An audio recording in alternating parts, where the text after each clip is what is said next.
Welcome to Caribbean Lifestyle TV, another special event indeed. I first must say thanks to all the well-wishers out there who calls in on a weekly basis to make comments on the show. We usually would say this at the end of the show, but this time, respect to you, the audience.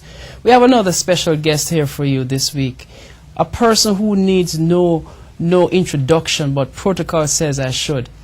In fact, he's a writer. First of all, he was a student, an athlete, an Olympian, a well-sought-after public speaker, a philanthropist. Did I miss out anything? Oh, we're talking about Devon Harris, right? You missed the soldier part. Man. Oh, he was also a soldier. He used to beat up people on the street one time, he tells me, right? I hope they're not watching. Yeah, exactly. Welcome once more to Caribbean. That's great to be back. Thank you. You're like a fixture here now, because you also have the title of being one of the first interview on this program for the pilot program. No, it's that made it happen. Pig. No, I didn't want to go there because my production people here don't like that pig business. Like so we won't go there. All right, cool. Well, how have you been? I've been well. I've had a chance to come back to Jamaica a couple of times. In fact, one of my last trips, I was there. A long time ago. A long time ago. And I was just telling the guys that they refer to you as Mr. Clare and me as Devon Harris. So we don't need to go into that. There's no need for clarification. But respect due to you, Devon. You've been doing some fantastic work, and you continue to do so, because I know the last time I saw you were coming from a speaking engagement along with some of your philanthropic endeavors that you're involved in. Let's start right there. How is that going on? Because I know you're doing something in the belly of the beast right now. Yes. Tell us about it. So I started a not-for-profit foundation called the Keep On Pushing Foundation. And the idea is to bring hope and opportunity to our youngsters back in Jamaica. The lifeblood of possibility is hope. And growing up in Waterhouse, I remember just the feeling of despair as I looked around my community, and I'm looking at what I would want to do with my life afterwards. And things are a little bit worse now. The economic situation has taken a nosedive. As you know, crime and violence has been on the rise. And if these kids don't have an education, then they have very little hope. A number of years ago, I stopped at my old primary school, Jews Avenue Primary, and spoke to the principal there. One of the major issues they had was the fact that kids were going to school without breakfast. So we started a breakfast program, because if they're going to school hungry, they can't learn. If they're not learning, they're not getting an education. If they don't have an education, they don't have any hope, and they turn to crime. So spent 8 years in the JDF, so I understand the whole curfew issue, the whole curfew thing. We're very good at that. But I think we need to temper that or mix that with some social programs as well. And so that's what Keep On Pushing is working on. What kind of assistance you been getting on that? I've been working mainly from my speaking engagements, making donations from that. So every time I do a speech, I put some aside. But we also have a school supplies program, and I've been able to get some assistance actually from the Office Depot Foundation here in the States. And FedEx has kindly offered to ship the stuff down.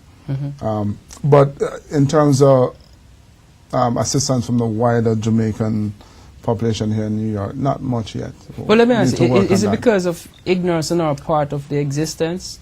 Is it that there's a certain degree of apathy, or what? Because, well, it's Devon doing it, so most can do it by himself. Is that it? I think it's apathy. I don't think any Jamaican living in New York could, in good conscience, say they are unaware of the issues that all of us, although we live here, are facing back home. But we somehow feel that somebody else will take care of it, and that none of it rests on our shoulder or should be on our lap. That it's okay, Devon or John or May will will do something, or because I'm here in New York, let them stay down there and kill themselves off. We as we say in Jamaica, is that's our neighbor string cut. We have, I believe, a responsibility to give back, because all of us have benefited from somebody who gave back before us and have given us a chance to have hope. And maybe escape Jamaica, so to speak, and come here to America to make a life. And, you know, in my mind, we have that responsibility to create that opportunity for those who follow us in Jamaica. You know, you look at the situation and you say hopelessness creeps in when you look at all the challenges and the competition for scarce resources. And even competition for that life you're trying to save, because there's an avid competition out there now. I agree. Yes. Because the man is at the gate waiting for this kid to fall through the crack, and you know he's a contributor now to the whole criminality. Exactly. Which is the usual way to go. But then you go back and you start asking yourself, what are some of the social intervention programs that one would say would be like an automatic situation, right? Does it really cost a lot of money? And I know we have had this conversation before, and we probably have the answer, right? Yeah. But why is it you think that even on the part of those who are in a position to make these things happen, you still find this apathy amongst them too? Part of it is there's a human condition that we all suffer from, this reluctance to change. And somehow we feel that we can keep doing the same things, and somewhere along the road we're going to get different results. They call that insanity. If we keep doing the same thing looking for different results. And we have a place, but then again, the insane people are let loose now, because they have no more institutions. The inmates are running the institution in many respects. But, you know, the other part, I believe, is just this, there's an apathy and a detachment. It's okay because we live uptown and we hear on the news that, you know, one man killed another man in Waterhouse or Tivoli or whatever. But, you know, somehow it don't really impact us in an intimate way. It's still just us and them. Yes. And we fail. There's a line in our national anthem and it says, give us vision lest we perish. And I think we are perishing. By and large as a nation, because there's this incredible lack of vision. And that's what's causing the apathy and the detachment. Some people say we were in dark glasses at night. Well, you mentioned Waterhouse just now, and let us shed some light on Waterhouse, because I mean this year, of course, you know, whole lot of things shone into Waterhouse. Yes. Tell us about that. The Olympic pressure on Waterhouse this year. Well, you know, of course, we had the pleasure of watching Sharian winning the 100 meters, and she's I don't know her, but a Waterhouse girl. And it, you know, what that reinforces that, in my mind, I think in all of our minds, is that there's talent and ambition in every nook and cranny of Jamaica.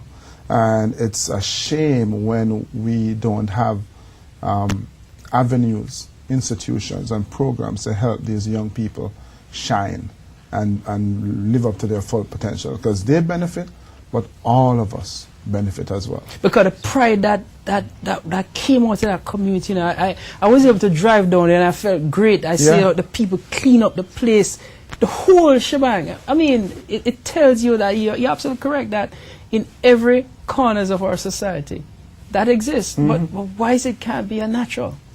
And, you know, after the Olympics and the superb performance of our athletes, I actually wrote a piece and sent it down. It was published by The Observer, where I spoke about my consternation, the fact that we can have our athletes who really, with very limited resources, are still able to discipline themselves, work really hard, have this goal, this vision, this purpose, and go on the international scene to compete against athletes who have far more resources. I mean, you live here in New York, where the average high school would put to shame the resources that we probably have at the national stadium.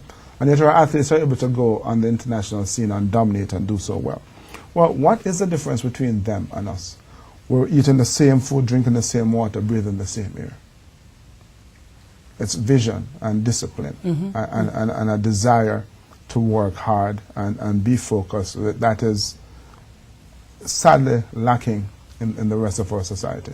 We're talking to Devon Harris, and I mentioned, I must tell you that he's, as an Olympian, you know, he did some very interesting things. We're going to talk to him about that. And when we come back to it, we're going to also get him his opinion. That morning when we had 6 Caribbean people lined up in 100 meters, I want to get his take on that, because I know he has a clear understanding and experience as to how that must feel, the pressures of the world. Watching Caribbean Lifestyle TV. We'll be right back.